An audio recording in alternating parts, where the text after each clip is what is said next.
nalilito kung bakit ako ay tumututol sa napakaraming linalabas na polisiya ng aking kapatid.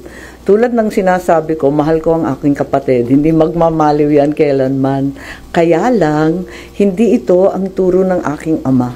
Kung buhay yung tatay ko, kaya ako pumunta sa puntod, sa libingan, talagang masasabon kami ng bonggam-bongga. Hindi talaga siya papayag ng ganito. Magandang araw po sa inyo mga banateras. Ako po si Banat Girl.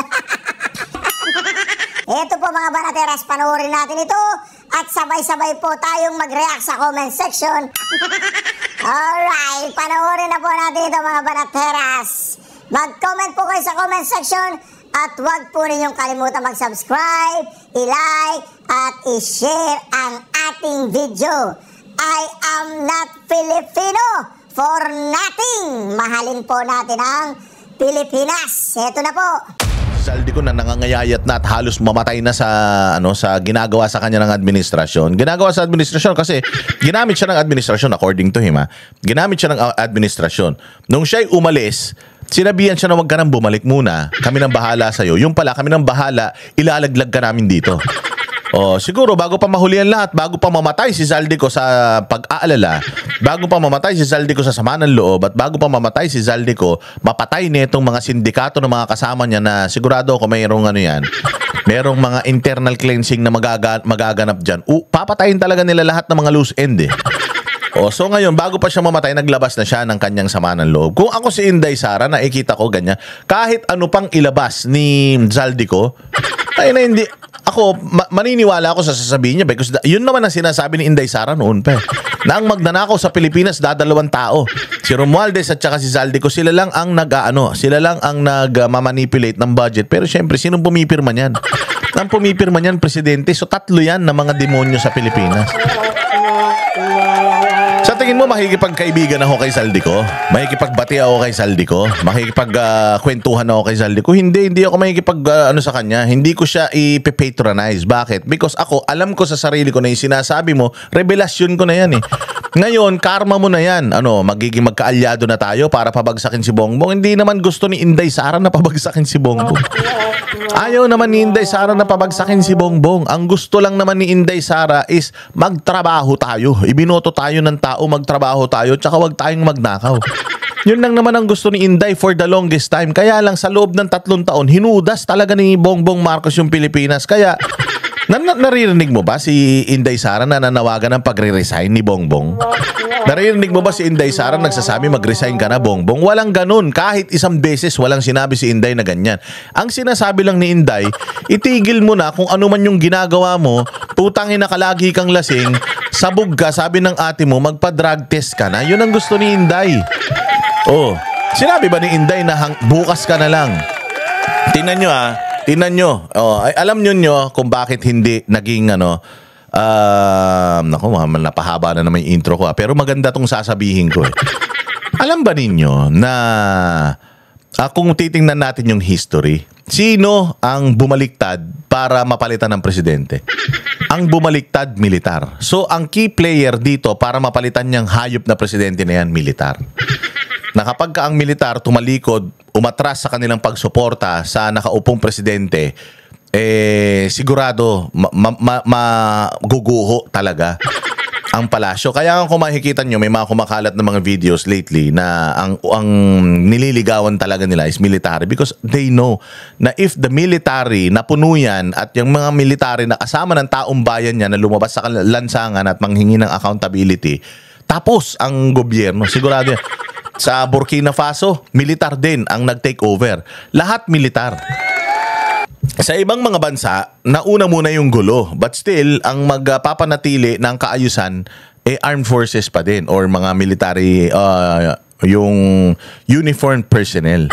Yan pa rin. So ngayon mga bossing, alam nyo kung bakit hindi? Kasi sabi nila, hindi naging nakakasuya yung mga nangyayari. May 3 araw na rally, naging 2 lang, tapos pinigilan na. So wala, nakakapagod na mag-rally. Huwag kayong mapagod mag-rally because tayo po, kaya tayo nagra-rally, not to topple this government. Hindi po tayo nagrarally para agawin itong kapangyarihan sa Malacanang, no. Nagrarally po tayo para gisingin ang taong bayan na wag na tayong boboto ng mga ganito na tao. Oo, na wag na tayong magpapabudol sa mga ganitong tao. Wala na tayong magagawa, nanalo na yan, nandiyan na yan. Panginoon na ang bahala kung hanggang kailan na lang nandiyan yan. At nagrarally tayo para ilabas yung ating mga sama ng loob, ipakita sa mga nasa gobyerno na mulat na ang mata natin, alam natin kung papaano nila tayo ninanakawan, alam natin kung papaano nila tayo ginugoyo, kung papaano nila tayo sinisindikato, hindi na kayo makakalusot. Mahihiya kayo ng konti. Kasi alam na namin kung papaano nyo kami hinuhudas dito sa bayang Pilipinas. Diba? So ngayon, mga bossy, yun lang gusto nating mangyari, walang iba. Ngayon may darating na rally sa November 30. Ayaw nilang sumama ang mga mapayapang DDS. Mapayapa tayo, hindi tayo nanggugulo eh. Sigaw lang tayo ng sigaw, mareklamo lang tayo, pero pumunta pa tayo sa Malacanang para hablutin yung mag-asawang addict na yan, sabi ni Amy. Wala, hindi kasi yun ang gusto natin mangyari. Ang gusto natin mangyari, itong mga nasa gobyerno, talagang itigil yung pagnanakaw, pangalawa, magtrabaho para sa Pilipino, hindi para sa sarili. At saka itigil na yung pagdadrag. Pa-drug test for the sake of kapanatagan ng mga Pilipino. Malaman naman natin na ito si Bongbong, hindi addict, hindi masaya. Takin mo, di ba? Nakakaya tayo sa ibang bansa. Kasi the more na sinasabi natin na addict yung presidente and the president doesn't want to prove na tayo'y mali, mas naniniwala, lalong-lalo na international community, na itong bansa natin, pabulusok. Bakit? We are being managed and led by none other than a stupid addict. Diba? Nakakalungkot yun. So wala talagang foreign country or foreign entity na magsusuporta sa isang addict na gobyerno. And saan ba umikot itong addict na ito? Yan din sa kapatid. Kapatid mismo, kasama pa maliit hanggang paglaki. Sinasabi, addict niya, maliit pa lang. Hanggang tumanda yung addict hayop na yan. Hindi ba? So kanino tayo maniniwala? Doon sa mga tao nakapaligid sa kanya, pag-uusapan natin yan mamaya. Sinasabi ko lang, bakit hindi naging successful kasi yung success nung rally nung nakaraan, yung ibang mga Pilipino sa sobrang galit na sa administrasyon, gusto nila mawala na yung presidente. Na magpunta, nagagalit sila sa mga nagrarally. Ba't hindi pa kayo nagmarcha? Sa dami nyo na yan, hindi kayo nagmarcha papunta ng Malacanang. Because hindi yun ang pakay ng INC, hindi yun ang pakay ng KOJC, hindi yun ang pakay ng JIL at ng kung sino-sino pang mga religious organizations na nagsama-sama para manawagan ng accountability, transparency sa gobyerno. Yun nga pinapanawagan natin, accountability, transparency. Kaya nga, doon sa mga rallies, pinagbabawal yung Marcos resign.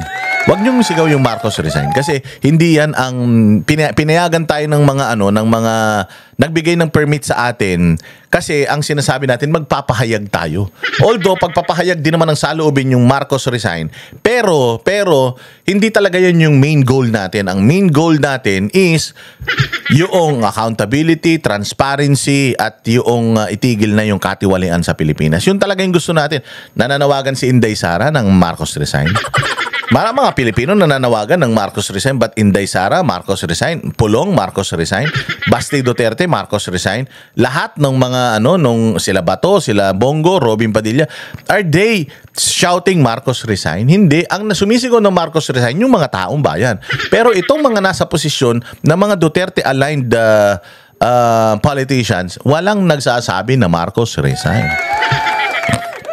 Bakit hindi? Babalik natin doon sa tanong, bakit hindi naging successful para sa iba? Kasi sa amin, successful yun. Kasi itong nilabas ni Amy Marcos, para sa akin, success yun. At least, nagkaroon ng vindication, nagkaroon na ng confirmation na itong si Bongbong, hindi talaga siya fit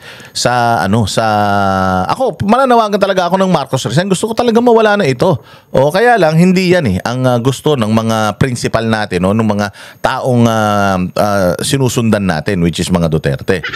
Alam nyo bakit hindi na nagrally, nagpunta, hindi nagpalit, yun na lang, hindi nagpalit ng liderato pagkatapos niyan sa pagkatapos ng rally diyan, kasi nga ang mga Duterte hindi sila patay gutom sa kapangyarihan, hindi sila patay gutom sa sa pagiging presidente. Nanalo si Inday kung tumakbo lang siya ng presidente, ibinigay nga niya yan kay Bongbong. Siya ang sinasabi na tumakbo. Nung malaman ng mga Marcos na mga demonyo na si Inday Sara tatakbo lang ng mayor, sabi nila, wag mo nang sayangin sa mayor.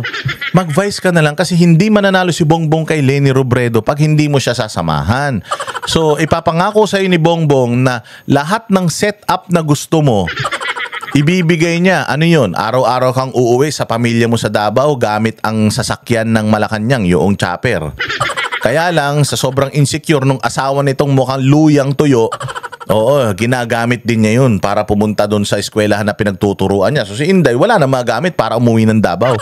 Nandito ang opisina ng Vice President sa Maynila. Kasi nga gusto na nga ni Inday na masubaybayan niya yung kanyang mga anak mula maliliit hanggang paglaki. Katabi niya kasi matulog yan. Siyempre, busy din yung asawa niya. Hindi daw siya pumapayag na wala yung isa sa kanila. Kung wala ako, dapat ikaw yung nandyan kasama ng mga anak natin. Kung wala ka, dapat ako. Ganun ang setup nila. So, isa yun sa ipinangako. Pangalawang ipinangako, yung National Security Council. Gustong pamunuan ni Inday Sara yan. Hindi nila binigay. Maraming mga request. Ang request pa ng Inday Sara, ituloy mo yung project ng tatay ko, build. Pinangako nila yan. Lahat yan hindi nila tinupad, mga bossing. So, although si Inday Sara supposedly, kung siya tumakbo, nanalo siya, hindi nga siya tumakbo kasi nga ayaw din naman ni Inday Sara na manalo ang mga Dilawan dahil pag nanalo Dilawan, magbabalik ang mga komunista. Putang ina, hindi niya alam na kapag pala ito ang sinamahan niya, mas lalo magbabalik ang mga komunista sa Pilipinas. Dumami yung mga NPA. Hayop yan talaga. Dahil ginamit nito ni Bongbong yung mga komunista para ma-advance yung kanilang agenda. Ano ba yung agenda? Hindi ba ang daming mga pagnanakaw sa gobyerno? Ayan na. Tapos matanggal si Inday Sara para wala nang... Siguro ito si Bongbong, ipinangako niya sa mga Dilawan na kapag natapos ako, kayo naman. So tapos na ako magnakaw, kayo naman. Tapos kayo, bukod sa pagnanakaw, iaangat nyo pa ang komunismo sa Pilipinas. Magkakagulo lalo sa Pilipinas. Mananatili tayong mahirap. Mananatili tayong backwards. Madali kayong ma-exploit. Ganon siguro ang usapan ng mga yan. Kaya gusto nila si Inday Sara matanggal sa 2028. Kaya kung ano-anong mga ginagawa nila para matanggal si Inday Sara. Kasi halinhinan na yan, mga sindikato. Sindikato yan. Itong si Bongbong at saka yung mga Dilawan. Dalawang sindikato yung nagpapalitan lang sa kapangyarihan yan. For the longest time na sila yung nagpapalitan sa kapangyarihan, nakita nyo, Pilipinas, patras. Diba? At ang gagaling natin mag-English, gagaling natin magtrabaho, sisipag natin, ang tsatsaga natin, pero bakit mahirap tayo? Parang nga tayong Africa. Sa Africa, nandoon lahat, nandoon ang langis, nandoon ang diamante, nandoon ang ginto, pero ba't ang hirap-hirap nila?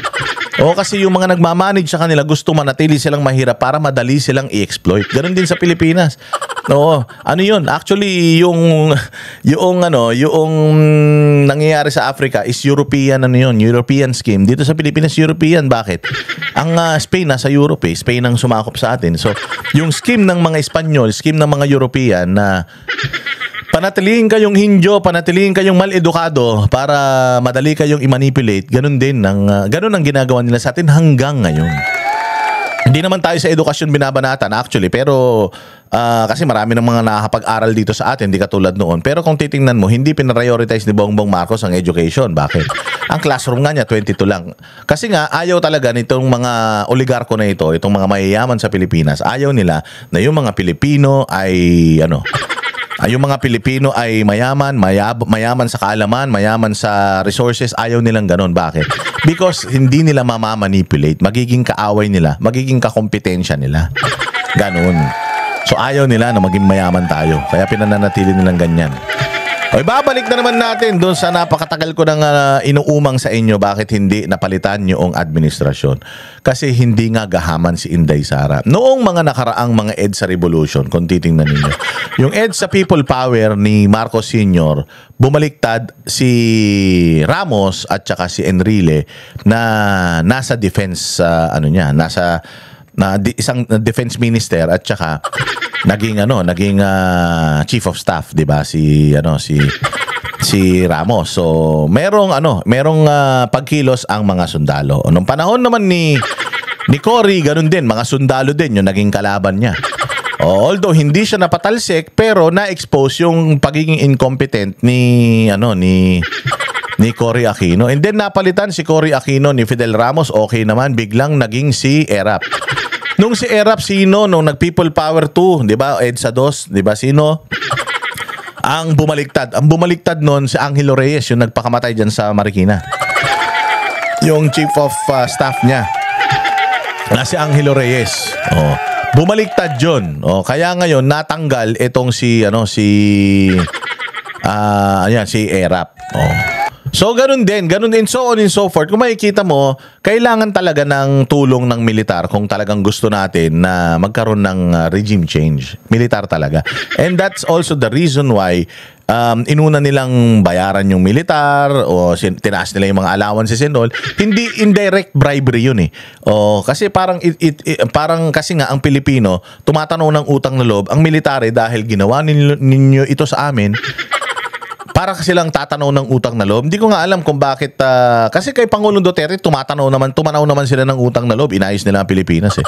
Kaya lang, itong panahon talaga ng administrasyon na ito, dahil nga ang mga sundalo mahirap, nilagyan nila ng mga pondo yung mga sundalo para magkaroon sila ng parang tali sa leeg. Hawak nila yung sundalo sa leeg. Gano'n na may utang na loob kayo sa amin. Kami, ang nasa administrasyon, pag tumalikod kayo sa amin, sandamukal na mga kaso ang kakaharapin ninyo. Siguro gano'n yung mga pananakot sa kanila. Kaya itong mga sundalo, parang medyo wala silang masyadong ginawa. Nagrereklamo sila, yung mga retired generals nagrereklamo, pero yung mga nasa serbisyo, naging mga aso. Bakit? Oh, so, ayun na nga. Kaya hindi nagkaroon ng regime change dahil si Inday Sara, hindi siya nag-take ng advantage. Oh, hindi niya tinake advantage itong nangyayari na ito. Yung sinasabi ni Zaldico, hindi siya nag-take advantage doon. Yung sinasabi ni Amy Marcos na adik, ito si Bongbong, she didn't took advantage. Diyan. Ano yung sinasabi kong mag-take ng advantage? Nung panahon ni Gloria Arroyo, nung panahon na lang ni Marcos Sr., si Cory nakipag-usap sa mga militar. Nanligaw siya sa mga militar noong mga panahon na parang medyo shaky na. Kaya ang militar, hindi natin alam kung anong pinangako ni Cory sa mga militar para bumaliktad yan. Noong panahon ni Erap Estrada, habang nagiging shaky na yung kanyang liderato, si Gloria magaling niyang gumapang. Ang liit na tao niyan. Ganito lang yung kaliit. So pag gumapang yan, hindi mo yan makikita. So ginapang ni Gloria Arroyo yung militar para bumaliktad kay Erap. Kung makikita nyo nga, naging tao nga niya si Angelo Reyes. Kasi Angelo Reyes na involved dun sa ZTE deal, if you remember. Diba? Tapos nagbaril nga siya sa kanyang puso, nagpakamatay siya dahil, ewan ko, either hindi niya na matanggap yung mangyari or masisira na yung kanyang yung kanyang legasiya dahil nabisto na sila sa kanilang mga pagnanakaw nung panahon na yan. Di ba? Kaya nga si Gloria na plunder din yan, di ba? So ganun, yung vice president, ikaw kasi yung next in power. So supposedly ang gagawin mo, pag nakikita mo na ganito, malaki na, mayroon ng nagsaswell na yung tao, dumadami na yung tao, nananawagan na yung tao, tapos may mga nagsasalita na, ini-expose na yung gobyerno na to. Alam mo ba ang dapat na ginawa ni Inday noong mga panahon na yan? Pumunta na siya ng Camp Aguinaldo. Tapos lahat itong mga, I'm just assuming lahat itong mga militar na isinama nitong mga kurakot sa gobyerno sa corruption nila. Kasi parang ang nangyayari, this is corruption money, I'm giving you part of the corruption money, so part na kayo ng corruption. Hindi kayo makakatakas dito. Kung magnanakaw ako, yung pera na ninakaw ko, binigay ko rin sa inyo, so damay kayo. So kung ako, isang general na malapit na magretiro, anong gagawin ko? Ang gagawin ko, medyo mag-iingat ako kasi I'm gonna protect my future. So mananahimik na lang ako. Kahit galit na galit ako, mananahimik na lang ako. Kapag wala na ako sa serbisyo, baka sakaling doon ako maglabas sa sama ng loob ko. But now, nandito ako sa serbisyo, pinaghirapan ko ito, buhay ako, hindi ako namatay sa gera. Tapos yung pension na matatanggap ko, ayaw kong mawala, yun lang aasahan ko pagka tumanda ako. So mananahimik ako. Kung si Inday Sara pumunta ng Camp Aguinaldo, tapos lahat ng mga general na yan na dinamay nila sa corruption, kinausap niya, and sinabihan niya na okay, clean slate tayo, alam ko tao lang kayo, nasilaw kayo, o dahil sila yung nasa kapangyarihan kaya sumunod lang kayo, clean slate tayo, walang madidimanda, hindi ko kayo hahabulin, basta tulungan nyo ko na i-rebuild itong gobyerno natin, palakasin natin ang Pilipinas ulit, ibalik natin ang tiwala ng taong bayan sa gobyerno, samahan nyo ako, samahan nyo ako, kunin na natin itong Pilipinas mula dito sa mga adik at mga magnanakaw na ito. At sabay-sabay tayong magkakasama tayong i-rebuild ito. Alam ninyo kung ginawa ni Inday Sara yan? Tapos na to. Tapos na to. Masaya ka ba, Boss Dada, na hindi ginawa ni Inday Sara yan? Oo, masaya ako na hindi ginawa ni Inday Sara yan. Kasi nga, dito mo malalaman na ang mga Duterte talaga, hindi sila ganid sa kapangyarihan. Kasi ang gagawa lang talaga ng mga ganyan, yung mga ganid sa kapangyarihan, bakit naman, Boss Dada, hindi na lang sana hindi naman namin iisipin na naganid si Inday Sara sa kapangyarihan kapag ginawa niya yan. Kasi para na sa Pilipinas yan. Makakayanan pa ba ni Inday Sara na 3 years? Na magiging ganito pa rin tayo kahirap. Ayan yung sinasabi ko na maybe Inday Sara wants us all to learn from our mistakes. Na hindi ako ganun na liligawan ko kayo kasi kay Inday Sara ganito Kay Inday Sara ganito. Pag korap ka. Hindi pwedeng naging part ka ng corruption, lalapit ako sa'yo, makikipag-collaborate ako sa'yo para makuha yung gusto ko. Hindi ako papayag. Kasi kung kayong mga militar, kung yung mga militar na yan, ito maghanda kayo kung yung mga militar na yan, kurakot, kasama sa corruption, at naging part ng pangungurakot nitong, naging protector ng pangungurakot at kaadikan nitong mga nasa gobyerno, humanda talaga kayo pag si Inday ang naging presidente dahil iisa-isahin niya kayo.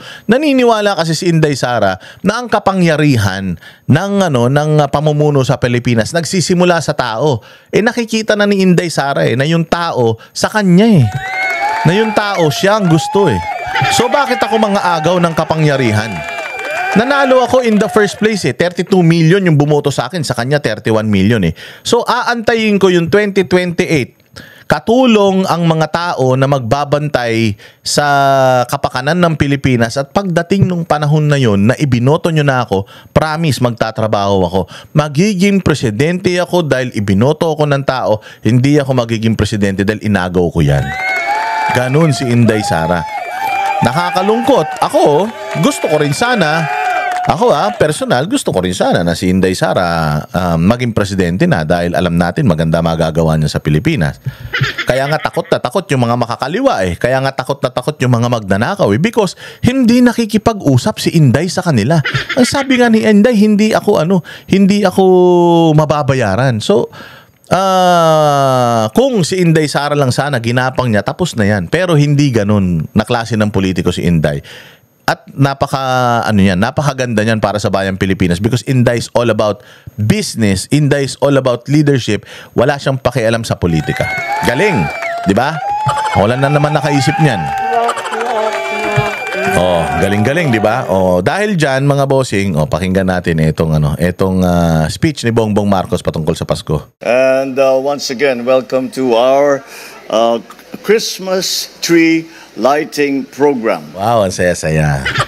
Welcome to our Christmas tree lighting program. Tangina, parang walang problema. Parang walang nag-aakusa na addict siya. Parang walang nag-aakusa na magnanakaw siya. Nagbukas pa ng Christmas tree. Nag-imbita pa ng mga tao ng orkestra, nagpakain pa si Judas. Lahat ng mga kumain ng pagkain dyan, putang ina nyo, ang kakapal ng mga mukha nyo habang binigyan lang ng tig 5,000, 10,000 yung mga nadurog na mga pamilya na matayan dyan sa Cebu. Ito ginagawa nila.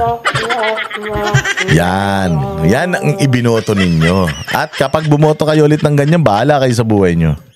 And what can I say? Of course, we have to thank the prima donna of Philippine dance, Alice Reyes. Thank you very much for always. And the Alice Reyes dance, you always bring smiles to our faces. Nakita nyo, wala siyang natatapos. Ulitin natin. Donna of Philippine dance, Alice Reyes. Thank you very much for always. And thank you very much for always. Anong always? Wala siyang natatapos na sentence, no? Thank you very much for always. Tapos iba na naman yung sinasabi niya. Lakas ng tama nito, promise. Oh, yung utak niya, walang focus eh. Wala talagang direksyon. Oh. Sasabihin mo, ba't ka nagpapasalamat doon sa tao? Maraming sa the ever prima donna. Tapos wala na. Thank you very much for always. Wala na. Tapos iba na naman yung sinasabi niya. Iba na naman yung subject niya. Putang ina niyan. Alice Reyes dance. You always bring smiles to our faces. And the Manila Symphony, of course, playing as perfectly as ever. May contribution pa tayo sa ating Air Force na banda. Maraming salamat sa inyo lahat. What a joy it is to be reminded that we are now in the Christmas season. What a joy it is to be reminded that we are now in the Christmas season. Hindi ba? I mean, si Pangulong Duterte, nakita nyo ganito? Si Pangulong Duterte, nakita nyo nagpasinaya ng mga ganitong event, magbukas ng ng Christmas lights, ang Christmas tree, lighting ng Christmas tree. Ang alam ko si Pangulong Duterte, binuksan niya yung Malacanang sa mga Pilipino. Kasi sabi nga niya, kaya nga tinatawag yan na People's Palace kasi nga sa tao yan. So if people wants to go inside Malacanang, let them go inside Malacanang, it's theirs. Pero itong mga hudas na ito, inangkin na nila yung Malacanang na yan. Gumawa na nga sila dyan ng parang resort eh. May mga swimming pool pa. Ginibagi-ba nga nila yung mga lugar dyan, tapos pinatayuan nila according to their whim kung ano yung gusto nilang ipatayo. Oh, siguro ginagawa nilang party-partihan yan. Alam mo yun, walang ganito si Pangulong Duterte nun. Pangulong Duterte is not wasting money and government's resources in ganitong optics. Wala siyang pakialam. Ang inang yan. Ito lang ang presidente na po siya taon-taon gusto mag-celebrate ng Pasko. Wala namang ginagawa. Pero ito, tingnan niyo yung sasabihin niya dito. Meron siya sasabihin dito na totoo. At no matter how heavy the loads that we feel, Ayan no matter how heavy the loads that we feel, loaded daw sila. Ang dami daw nilang ginagawa. Sobrang busy daw nila. Sipag. Sana all. Sige. Anong sasabihin? times in the work that we do, hindi ako yan. Yung mga cabinet secretary, may mga sila ganyan. Wala ako nararamdaman na ganun. I don't know what they're talking about when they tell me about it. Diba? Narinig nyo yung sinabi niya, ibabalik ko, ha? Ang sabi ni Bongbong Marcos, no matter how loaded and heavy the workload, pero naisip niya, teka, tamad nga pala ako. Teka, bobo nga pala ako. Kaya nga ako si Bobo Marcos dahil bobo ko. So, bakit ako makakaramdam ng pressure? Kaya sabi niya, actually, hindi ako. Sila ang nakakaramdam ng pressure. Yung mga cabinet secretaries ko, sila nakakaramdam ng pressure. Ako, wala akong pressure. Imagine, sinabi mismo ng presidente ng Pilipinas na wala daw siyang, di ba nagulat ka rin? Wala daw siyang pressure na nararamdaman. With all the problems that we have right now, flood control, ghost projects, drug proliferation, mga crime syndicates na nagbalikan na riding in tandem, barilan dito, barilan dyan. Pag nanakaw ng mga congressman, senador, lahat, may mga namatay pa ng mga nakaraang bagyo. May mga namatay. Tapos yung sinasabi niya, di ba, nung malungkot kami, we are sorry. We are truly sorry that we are not prepared. May ganun pa siya. Tapos dito, mismo sinabi niya sa harapan ninyo na wala akong pressure. No pressure at all. Yung mga cabinet secretaries ko, yes, nararamdaman nila yung pressure. But me, no pressure. Nada, panis sa akin yan. Grabe, ganito ang presidente. Sabi ko nga sa inyo, ito yung sinasabi ni Amy Marcos na pag nakikita kitang nagsasalita, wala ka nang pinatutunguhan. Puro katarantaduhan na yung sinasabi mo. It's not the normal you ang nagsasalita. Ang nagsasalita is yung addict na ikaw na Mantakin mo, sabihin mo na I do not feel pressure with all that's happening. Pressure na panawagan na magpa-drug test ka. Pressure ng mga namatay dahil sa ghost projects, ng mga flood control at mga substandard projects ninyo. Pinirmahan mo yung budget na pinakamagnanakaw na budget sa lahat ng history ng buong mundo. Tapos sasabihin mo, wala kang pressure na nararamdaman. Tangina Bongbong, sobrang pagkasatanas mo. No matter how heavy the loads that we feel sometimes in the work that we do, hindi ako yan. Yung mga cabinet secretary, may mga sila ganyan. Ako, wala ako nararamdaman na ganun. I don't know what they're talking about when they tell me about it. Oh. Wala daw siyang pressure na nararamdaman, and every time that they're telling me something about it, wala akong naiintindihan. Wala akong nalalaman. Bahala kayo sa buhay ninyo. Basta inilagay ko kayo dyan sa mga posisyon ninyo, mamroblema kayo. Ako, wala akong problema. Presidente ko ng Pilipinas, ba't ako mamroblema? Tang ina. Mantakin mo ganito, presidente natin. Inatang na lahat sa mga cabinet secretary, tapos siya walang pressure, walang problema, walang ginagawa, walang trabaho. Tapos pinagtatanggol ni Claire Castro to. Sinasabi ni Claire Castro na ito masipag to, nagtatrabaho, hindi humihinto. Galing na mismo sa bibig niya na wala siyang ginagawa, wala siyang pressure, at wala siyang pakialam.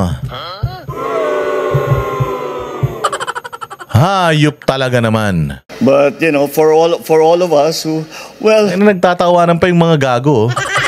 Alam mo si Taxman, si Batman, kumakain pa, putang ina, nanonood, kumakain pa, patay gutom din.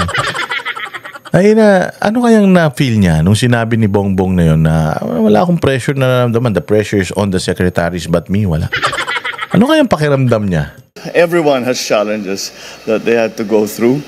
But every time we start to hear the Christmas carols on the radio, every time we start to see the decorations go up, and again, like I've always said, we are the only country that puts up Christmas decorations starting in September. And wala na. Yung mga naglagay ng Christmas decor ng September, winash out nung November. Winash out nung October. Winash out nung November dahil sa mga ghost projects mong hayop ka. Dahil sa mga pagnanakaw nyo, dahil sa addict na utak mo, sabi nung kapatid mo, yung nagiging resulta itong corruption sa Pilipinas dahil wala kang tibay na maasahan dito sa taon to. Winash out lahat. Sinasabi mong nakikita nyo yung mga daming namatay, 300. Daming bahay na nadurog. Tapos, celebrate ka ng Pasko, kapal ng mukha mo. People cannot understand why that is. But that is because we are Pinoys. And Pinoys have Christmas has a special meaning to Filipinos. And that's why we celebrate it really very, very, very seriously, and really take the time out to once again be with family, once again be with loved ones. And there's an added dimension to that, is that because we have millions of Filipinos who are working and living abroad. And Christmas is often the only time that they can come back and be with their families. Kaya naman, pagka dumating na ang Disyembre, ayan na, lahat ng binyag na inantay nila ng 6 na buwan, lahat ng kasal, lahat ng reunion, sabay-sabay na yan pagdating ng Pasko. And binyag, kasal, reunion. Ang pinagsasabi mo? Pinagsasabay na tuwing Pasko yung binyag, kasal, tsaka reunion. Pwede siguro yung reunion pag Pasko. Pero binyag, tsaka kasal, Pasko? Inan to, bobo. Basta. Ha? Diba? Inan to, parang lasing na naman kung ano-ano sinasabi. Pinagsasabi. Ikaw lang nakakaalam niyan. Anong koneksyon ng OFW doon sa binyag, kasal, birthday? Ay, lahat daw ng okasyon sinasabay na daw pag Pasko. Taga na, saan niya nakuha yun? Ano mahinit-hit mo na naman ngayon? that is why it means something special to us Filipinos. It always has, but it continues to mean even more. And what does it mean? It means that once again we we examine our lives, I suppose, and look back and see what has happened. But at the same time, it is a time to serve, maybe. Wala na naman, putang ina nito. Ang haba-haba mo kasi magsalita, hindi ka naman naiintindihan eh. Ang ina niyan. Tingnan nyo tingnan nyo yung direksyon. I suppose, and look back and see what has happened. But at the same time, it is a time to serve, maybe. Time to, maybe. Tangina ka talaga, BBM. Tigil mo na yan. Di mo na kaya. Magano ka na, matulog ka na lang. Kau naman kung ano-ano, pinipilit mo pa kasi. Pinipilit mo maging normal, di ka naman normal eh. Hayop na yung walang direksyon, no? And una, kinonekta niya yung OFW sa Pasko sa Pilipinas na pinagsasabay na daw yung binyag, kasal, lahat ng okasyon tuwing Pasko, tapos biglang ganito. And on the other hand, in naging echo ka na naman. Walang pinatutunguhan. Yan na nga lang. Simple-simple. Magbibigay ka lang ng mensahe tuwing Pasko. 3 taon mo nang ginagawa yan. Putang ina, hindi mo pa makuha. Hindi mo pa maperfecto. Hayop na nakatingin. Kanino ka na naman nakatingin? Kapag kamulto, nakakausap mo na matino eh. Pero pag yung mga mensahe mo sa tao, wala talaga nahihita sa'yo. Yan sinasabi ni Aimee na wala na ading. Umuwi na tayo ading. Putang ina, wala ka na sa ayos. Wala ka na sa wisyo. Para ka ng lasing na gising. Para ka ng zombie. Hindi ka na gumagana. Yung utak mo hindi na gumagana. Kasimpleng speech hindi ma-deliver. Maybe put down what we are carrying and spend more time, because we always, those of us who, especially those of us who are very busy, we sometimes neglect. Sinabi mo nga kanina, wala kang pressure, busy ka na naman. Kakasabi mo lang kanina, you don't have any pressure. I don't know anything that they're saying. Tapos ngayon, busy ka. Busy ka saan? Pagsuyop? Saan ka busy? Pag-inom? Sa anong pinagkakabisihan nyo? Pag-party? Yun na talaga tong mga to. Our family. We sometimes neglect those that we love. And this is the time for us to take that time. It's perfectly all right that, take a little time off and spend some good time with your friends, with your family. Good time? Puro ka good time. Tangina, ilang taong ka na dyan, puro ka good time. Parang araw-araw, Pasko ka, good time ka ng good time. Sabi ni Inday, 10 o'clock pa lang, lasing ka na. Sabi nung kapatid mo, hindi kayo humihinto. Kada party nyo, nagma-microdosing pa kayo. Tangina, puro ka good time, sir. And that is why when we feel the spirit of Christmas in the air again, we immediately take flight and remember. Puta, take flight yes. Ina talaga sabog, no? Every time that we are in the Christmas season, we take flight. Yes, puta, lumilipad ka. Hi ka na naman, sir. So, ang daming inamin ni Bongbong dito, Inamin dito ni Bongbong na pag masaya siya, para siya lumilipad. Tapos inamin niya rin dito na wala siyang pressure, wala siyang nararamdaman, wala siyang problema. Hindi siya pagod. Di ba din na daw tamad, wag lang pagod. Di ba din na daw tamad, hindi naman pagod. Kesa naman, asipag nga, pagod naman. Tinan ninyo, sinabi niya dito, we take flight. Ano yun? Air again. We immediately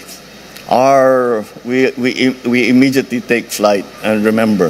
Take flight, lumilipad na naman si Gago. Once daw na naaamoy niya yung spirit of Christmas. Ano ba naaamoy mo? Ano ba sinisinghot mo kasi kaya you take flight? Ina talaga to, sabog. What is nice, what is good, what is happy, what is joyous in Christmas. And of course, that always includes family and of course the kids. Christmas is for children. But children of all ages, though, because whatever age you are, you can still enjoy Christmas as well as any child. And that is what we should be doing, so that we come back refreshed. We come back with a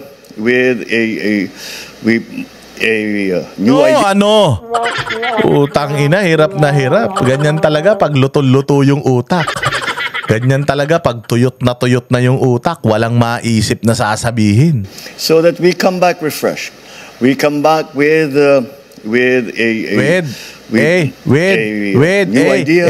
We come back Ano, with Utang ina, luto. with new blood. We come back with something that will contribute to what we are doing. And that will come from just spending good time with our loved ones and to remember that this is the celebration of the birth of Jesus. And to once again Hirap banggitin ni Jesus pag demonyo ka, no? Hirap. dedicate ourselves and our lives to that service. Happy Christmas, everybody, and Happy New Year. Tangina, happy Christmas everybody. Nag-happy Christmas ka pa? Sana pumunta ka sa Cebu. Sana ang ginawa mo, Bongbong. Pumunta ka sa Cebu, tapos habang wasak yung mga bahay nila, doon mo sana i-deliver yung speech mo na, Happy Christmas, everyone. Putang ina mo ka, tingnan ko lang kung hindi ka nila ilibing ng buhay doon. Ito, may bago daw siyang update. Sige, pasok. Ano ba yung update mo? Magandang araw po sa inyo lahat. Muli po ako magre-report sa Hindi ka ba nagpalit ng damit? Yan din yung damit mo Diyan sa speech mo kanina. Ang inaligo-ligo din pag may time inyo tungkol sa mga iba't ibang development doon sa mga flood control project na kaso at para malaman po ng ating minamahal na taong bayan kung ano na ang naging progreso. Ito na po sa mga Bakit may spokesperson ka, di ba? Mayroon kang di ba? Ano yun? Presidential information something. Ba't hindi si Claire Castro na gano'n yan? Ba't ikaw? Sige. individual na may warrant of arrest sa Sandigan Bayan kaugnay sa mga flood control anomalya ang nasa kustodya na ng ating mga otoridad. Masaya ba kayo? Na nasa kustodya na ng otoridad. Itong mga naididemanda na ito, puro maliliit naman yan puros mga dilis, mga sapsap at saka mga mga alamang. Maliliit na hipon, hibe. Yung mga malalaki wala Walang nauhuli. Diyos ko, nandiyan ka pa, nakakapagsalita ka pa Saka na kami matutuwa sa report mo kapag sinabi mo na actually pati ako nagtatago na dahil hinahanap na rin ako kasi ako ang pinuno ng pagnanakaw sa Pilipinas. Ganon. Pero hanggat hindi kayo nakukulong, kayo ng kapatid ng pinsan mong si Romualdez at saka yung mga kontraktor dyan sa Kongreso, yung mga kontraktor dyan, kilala nyo naman kung sino yan? Yung mga nagbibigay ng payola sa inyo.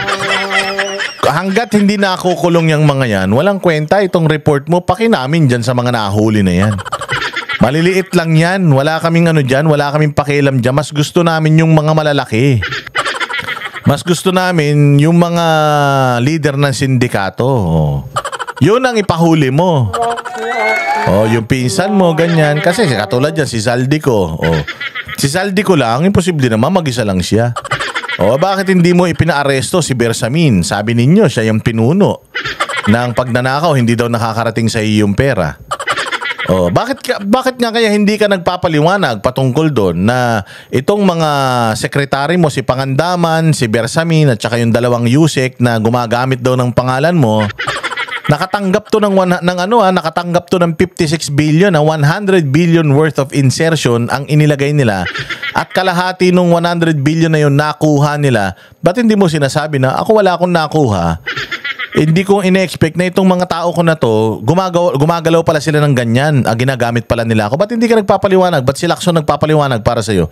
If there's someone who should really explain yung scheme na ginawa ng mga tao mo, ikaw yun at ganyan ka kabobo. Imagine mo, sobrang bobo mo.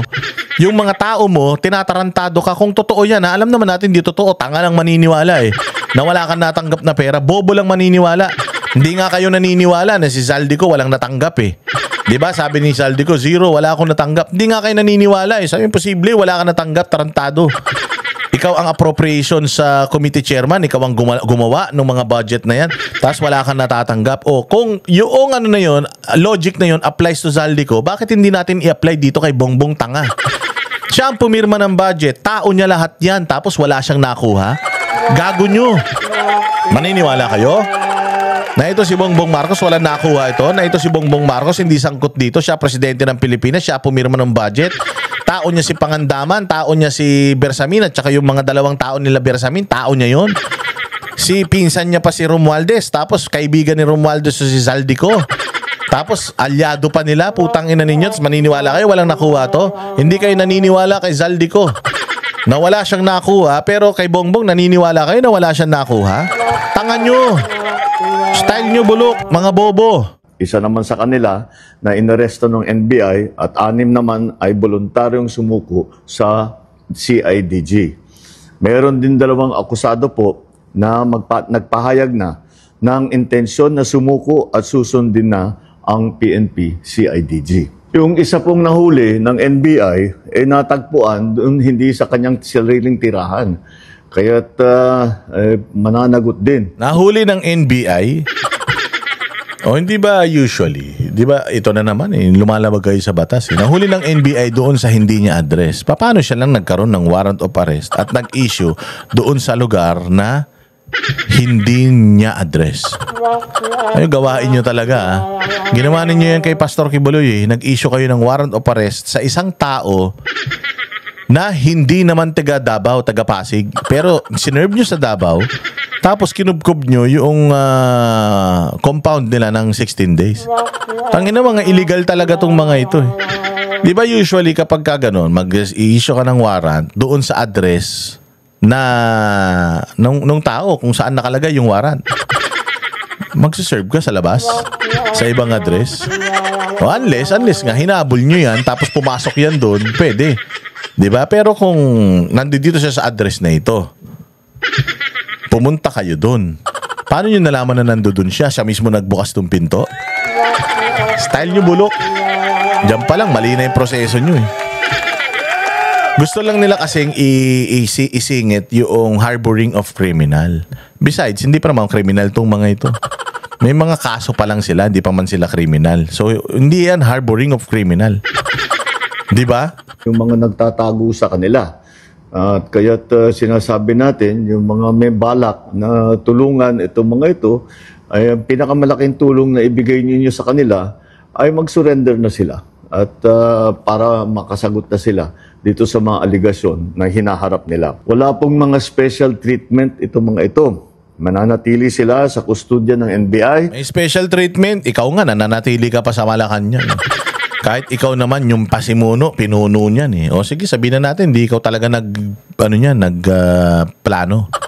Maaaring nagplano itong si Zaldico at saka itong si Romualdez. Pero kasama ka pa rin doon. 3 kayo naghati-hati sa mga perang ninakaw sa gobyerno. 3 kayo. Ano yun? Sila lang makukulong? Sila lang may warrant? Ikaw, hindi? Habang inaantay ang utos ng korte. Muli, sa 3 warrant at 16 na pangalan, 7 na ang hawak ng ating otoridad. 2 susuko na. 7 ang mananatiling at large at kasama na dyan si Zaldico. Sa lahat ng natitirang akusado, ang aking payo sa inyo ay sumuko na kayo. Huwag nyo nang antayin na habul-habulin pa kayo. Mas maganda para sa sitwasyon ninyo na sumuko na kayo para maganda ang inyong pagsagot sa mga aligasyon na dinala kontra sa inyo. Sa mga nagtatangkang tumulong sa pagtatago, tandaan ninyo na kahit papaano mananagot din kayo kung kayo ay nagtatago ng isang fugitive from justice. Tuloy-tuloy po ito. Hindi kami titigil, hindi kami hihinto. Maraming salamat po. Magandang araw sa inyo. Hindi kayo hihinto saan? Sa pagnanakaw? Umami na si Arnold Clavio ah. Sabi ni Arnold Clavio, focus ka lang. BBM, focus ka lang sa korupsyon. Focus lang sa korupsyon. Putang ina niya. Bobo, isa rin tong bobo si Arnold Clavio eh. Mantakin mo, sabihan ba naman si Bongbong na focus lang sa korupsyon? Dapat sinabi mo, focus ka lang sa paglaban sa korupsyon, ganon. Hindi focus lang sa korupsyon, tanga. Inatong si Arnold Clavio, utak na rin, utak biya na din. O ito, yung statement ni Inday Sara dyan sa Fun Run, dyan sa Duterte Run. Dapat nagpunta ako dyan, kaya lang mas priority ko kasi yung ating show na Vox Populi. Kung darating ako ng Davao, ano ba, ang Vox Populi hanggang alas 8. Tumagal kami hanggang 8:30. So let's say, for example, 11 o'clock yung flight ko or 12. Darating ako ng Davao, alas 2 na. Pagdating ko ng Davao, alas 2, tatakbo ako ng, ano yung galing ako, may hawak kong maleta, tatakbo na ako kagad. Oo, yung aga nagsimula, alas 2, naglilistahan na, nag-claim na ng mga, ano nila, ng mga parapernalya. So, hindi na ako aabot. At kung umabot man ako, napakadelikado na wala kang tulog tapos tatakbo ka. Kaya ka nga nandiyan dyan para tumakbo So, tatakbo ka talaga. Nagpa-kondisyon pa naman ako. Araw-araw nagtitreadmill ako 1 oras para dyan. Pinagandaan ko yan Kaya lang sabi ko, priority natin syempre yung trabaho. Ang trabaho natin is maghatid ng komentaryo sa, sa Vox Populi. So, hindi na ako pumunta. Tapos pagpunta, ayun nga, nagpunta dyan si VP Sara at saka si Robin, dyan nga siya nag-celebrate ng birthday. At na-interview si Inday Sara patungkol doon sa mga issues na ibinabato kay Bongbong. Tingnan ninyo kung ano yung kanyang mga sagot. Ni Vice President Sara Duterte na hindi raw dapat humindi si Pangulong Bongbong Marcos sa hamong dapat siyang magpa-drug test. Yan ay para patunayan daw ni PBBM na may kakayahan pa rin siyang mamuno bilang Pangulo. Aniya sa frontline sa balita si Bril Montalvo ng News 5 Mindanao Exclusive. Okay lang, sandali Manguna-una sa ako kung tabagon ko na or dili kay magkagubot na po ng Pilipinas. Sa eksklusibong panayam ng News 5, natawa na lang si Vice President Sara Duterte nang hinga ng reaksyon sa mga banat ni Senator Amy Marcos, kina Pangulong Bongbong Marcos, First Lady Liza Araneta Marcos at Presidential Son at House Majority Leader Sandro Marcos noong nagdaang Iglesia ni Cristo rally. Batid ko na nagda-drug siya.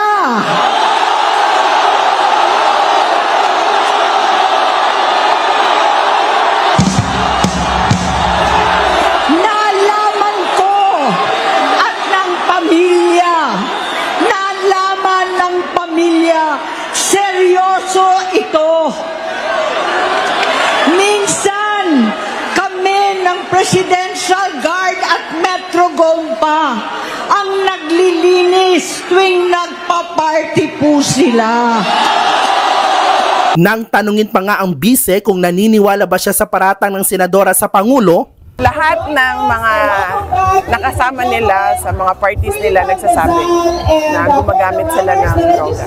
dito na muling hinamon ni VP Sara na magpa-drug test na si PBBM. Kapag president ka or vice president ka or any government official for that matter, hindi ka pwedeng humindi kapag sinasabihan ka na magpa-drug test ka. Matatanda ang una ng sinabi ng Malacanang na 2021 Yan, hindi kailangan talaga. Public office is public trust. People, ang taong bayan ang naglagay sa'yo dyan. So kapag may panawagan ng taong bayan, you should adhere. Kaya lang, paano ka mag-a-adhere kung sinasabi nga niya sa kanyang Christmas eklat na wala akong naririnig, wala akong pakialam, I don't have any pressure. I don't feel any pressure.